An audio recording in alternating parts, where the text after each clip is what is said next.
So I'm going to tell you a little bit about reimagining food. Now, I've been interested in food for a long time. I taught myself how to cook with a bunch of big books like this. I went to chef school in France. And there is a way of the world both envisions food, the way the world writes about food and learns about food. And it's largely what you would find in these books. And it's a wonderful thing. But there's some things that have been going on since this idea of food was established. In the last 20 years, people have realized that science has a tremendous amount to do with food. In fact, understanding why cooking works requires knowing the science of cooking, some of the chemistry, some of the physics, and so forth. But that's not in any of those books. There's also a tremendous number of techniques that chefs have developed, some about new aesthetics, new approaches to food. There's a chef in Spain named Ferran Adrià. He's developed a very avant-garde cuisine. A guy in England called Heston Blumenthal. He's developed his avant-garde cuisine. None of the techniques that these people have developed in the course of the last 20 years is in any of those books. None of them are taught in cooking schools. In order to learn them, you have to go work in those restaurants. And finally, there's the old way of viewing food is the old way. And so a few years ago, 4 years ago actually, I set out to say, well, is there a way we could communicate science and technique and wonder? Is there a way we could show people food in a way they have not seen it before? So we tried, and I'll show you what we came up with. This is a picture called a cutaway. This is actually the first picture I took in the book. The idea here is to explain what happens when you steam broccoli. And this magic view allows you to see all of what's happening while the broccoli steams. Then each of the different little pieces around it explains some fact. And the hope was twofold. One is you could actually explain what happens when you steam broccoli. But the other thing is that maybe we could seduce people into stuff that was a little more technical, maybe a little bit more scientific, maybe a little bit more chefy than they otherwise would have. Because with that beautiful photo, maybe I can also package this little box here that talks about how steaming and boiling actually take different amounts of time. Steaming ought to be faster. It turns out it isn't because of something called film condensation. This explains that. Well, that first cutaway picture worked. So we said, okay, let's do some more. So here's another one. We discovered why woks are the shape they are. This shape wok doesn't work very well. This caught fire 3 times. But we had a philosophy, which is it only has to look good for 1,000th of a second. And one of our canning cutaways, once you start cutting stuff in half, you kind of get carried away. So you can see we cut the jars in half as well as the pan. And each of these text blocks explains a key thing that's going on. In this case, boiling water canning is for canning things that are already pretty acidic. You don't have to heat them up as hot as you would something you do pressure canning because bacterial spores can't grow in the acid. So this is great for pickled vegetables, which is what we're canning here. Here's our hamburger cutaway. One of our philosophies in the book is that no dish is really intrinsically any better than any other dish. So you can lavish all the same care, all the same technique on a hamburger as you would on some much more fancy dish. And if you do lavish as much technique as possible and try to make the highest quality hamburger, it gets to be a little bit involved. The New York Times ran a piece after my book was delayed, and it was called "The Wait for the 30-Hour Hamburger Just Got Longer." Because our hamburger recipe, our ultimate hamburger recipe, if you make the buns and you marinate the meat and you do all this stuff, it does take about 30 hours. Now, of course, you're not actually working the whole time. Most of the time it's kind of sitting there. The point of this cutaway is to show people a view of hamburgers they haven't seen before and to explain the physics of hamburgers and the chemistry of hamburgers.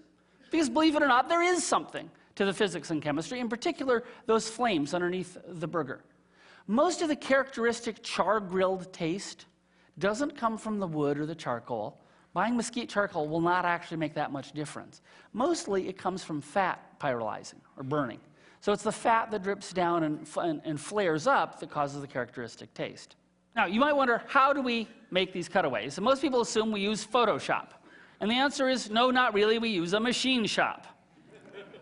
And it turns out the best way to cut things in half is to actually cut them in half. So we have 2 halves of one of the best kitchens in the world. We cut a $5,000 restaurant oven in half. The manufacturer said, "What would it take for you to cut one in half?" I said, "It would have to show up free." And so we showed up, we used it for a little while, we cut it in half. Now, you can also see a little bit how we did some of these shots. We would glue a piece of Pyrex, or heat-resistant glass, in front. We use a red, very high-temperature silicone to do that. The great thing is when you cut something in half, you have another half. So you photograph that in exactly the same position, and then you can substitute in, and that part does use Photoshop, just the edges. So it's very much like in a Hollywood movie where a guy flies through the air supported by wires, and then they take the wires away digitally, so you're flying through the air. In most cases, though, there was no glass. Like for the hamburger, we just cut the damn barbecue.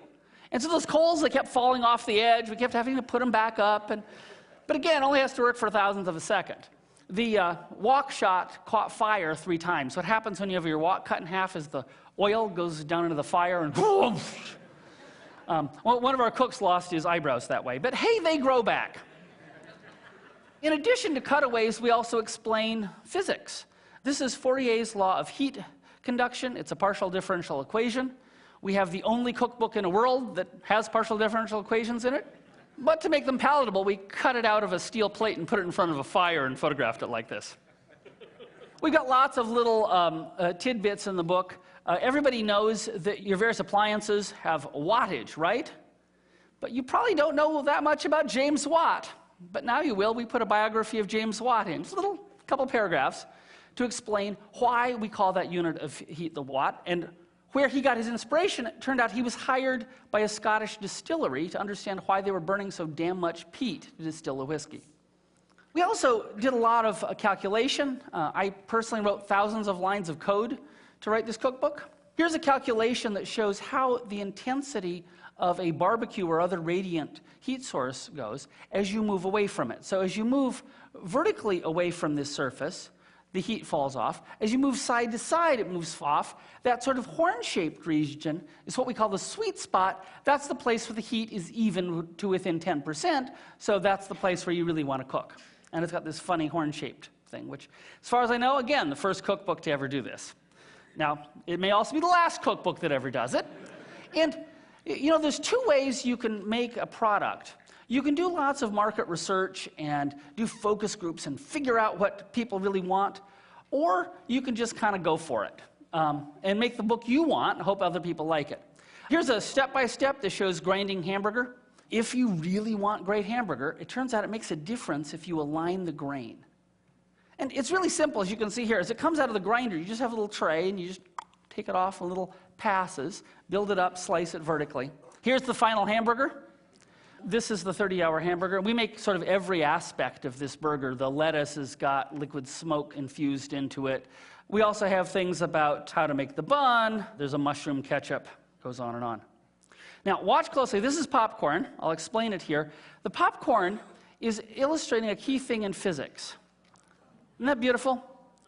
We have a very high-speed camera, which we had lots of fun with on the book. The key physics principle here is when water boils to steam, it expands by a factor of 1,600. That's what's happening to the water inside that popcorn, and so it's a great illustration of that.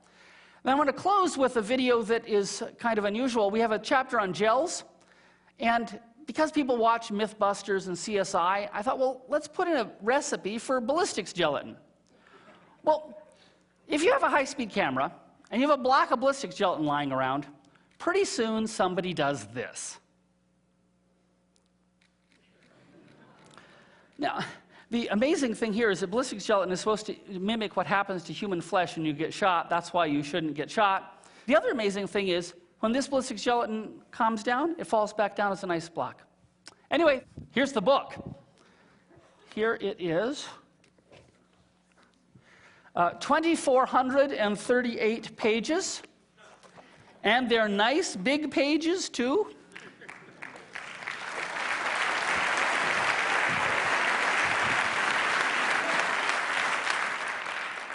A friend of mine complained that this was too big and too pretty to go in the kitchen, so there's a 6th volume that has washable, waterproof paper.